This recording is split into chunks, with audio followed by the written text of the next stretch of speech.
As aren't just one of daily accidents, aren't just one of domestic accidents or whatnot. We think natural disasters in and of themselves are things that are capable of incapacitating an individual for the very rest of his life, and also ones that can make one become place one in a vegetative state that renders him or her, very useless to himself, to the entire family, and even to the government at large.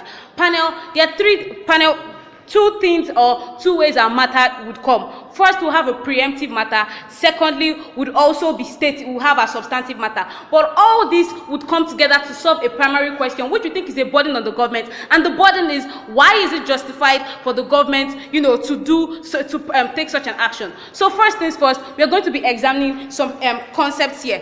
First, the nature of natural disaster, which I've made as a form of my introduction. I've said natural disaster aren't just domestic accidents. Natural disasters are things that tend to cause a lot of grievous bodily harm to an individual. Let us now consider what sort of grievous bodily harm such an individual could suffer as a result of natural disasters. First and foremost, we think the sort of grievous bodily harm are ones that would even make such an individual psychologically traumatized, and if not even psychologically traumatized, Pascal, if not psychologically traumatized, we think they are ones that could render such an individual a burden to the economy in and of themselves. We think the grievous bodily harm that is being done is one that could expend a lot of finite resources in this instance. Thirdly, panel, we want to explain to you, emergency, the nature of the concept of emergency unavailable in this instance, because opposition may come to say that if you can provide for mechanisms that are going to, kill an individual in an euthanized state, then why can't you provide for, elements to sustain that life? First and foremost, we think like unavailability here is due to arbitrary factors which are out of the government's control in this very case. So we think that to the very extent whereby the government already has cannot control this, it is very legitimate for them to carry out an action that will end such an individual's life peacefully.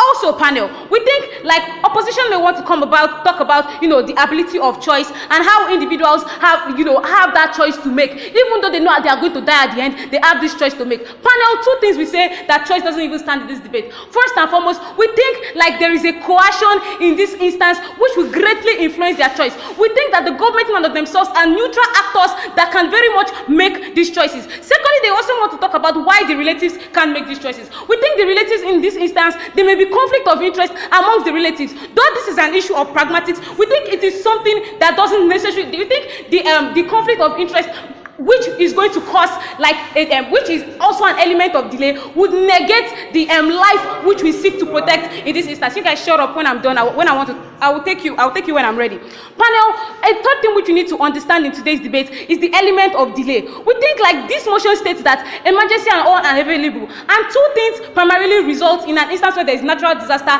and there is unavailability of necessary resources to take care of this life. The first thing that is going to result is either they die as a result of that, or there is a delay, and then there may be there is a delay, and that delay may either cause death or the delay may not cause death. Panel, would even be engaging in instances whereby that delay doesn't even cause death. Pascal, voice out. Who decides when one should get this euthanasia? And in instances where we prove that people who have become in these conditions, should we also allow them to access euthanasia?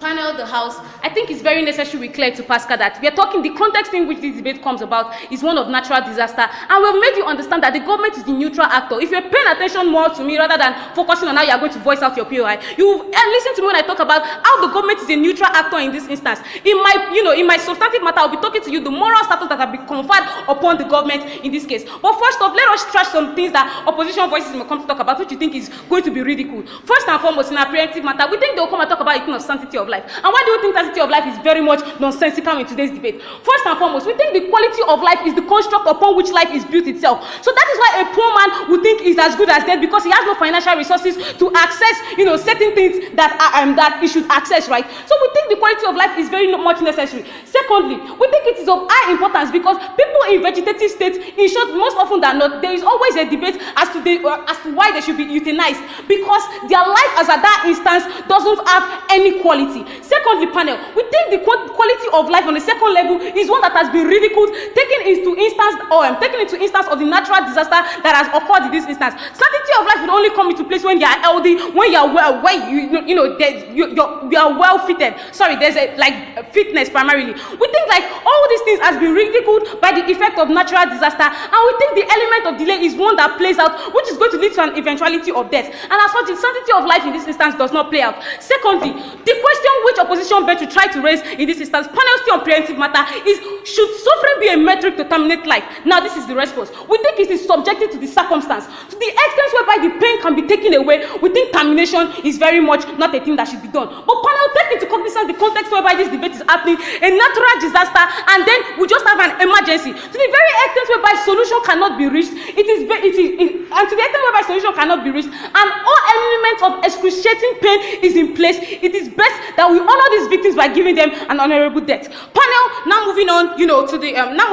the third, substantive matter, the moral status as conferred by the social contract. Most often than not, the government is conferred with the impetus to ensure that the life lived is very much important. And due to the arbitrary factors as a result of this emergency that has come into place, we think the government has to, the government has the right to ensure that these people die, die honorably. Secondly, panel, which is a part Druka is going to be stressing a major point on, to encourage closing. We think even when there is delay and there is assurance of them leaving, why is government still justified? We think that the essential factor of delay has tampered with whatever outcome that may result in. Agony suffered has tampered with whatever outcome, and we think this agony suffered is one that is going to bring psychological effects for the victim. We think the psychological effect can very much be equated with, whatever grievous bodily harm that may be done to this victim. Secondly, we think the relatives in this instance, when this would have to go on with the gory sight of seeing these individuals and seeing these individuals in a vegetative state, and most often than not, they will have to make a choice, and this choice there will be a conflict of them between rationality and sentimentality. Secondly, we think there is going to be a stress on the economy, and these guys come and talk about how life, is very much important. We think that is not very much necessary because there are finite resources that exist in a state. Panel, these points are exclusively OG's case, and we do not think CG in any instance should come and rehash in any way grammatically what our case has been proudly OG.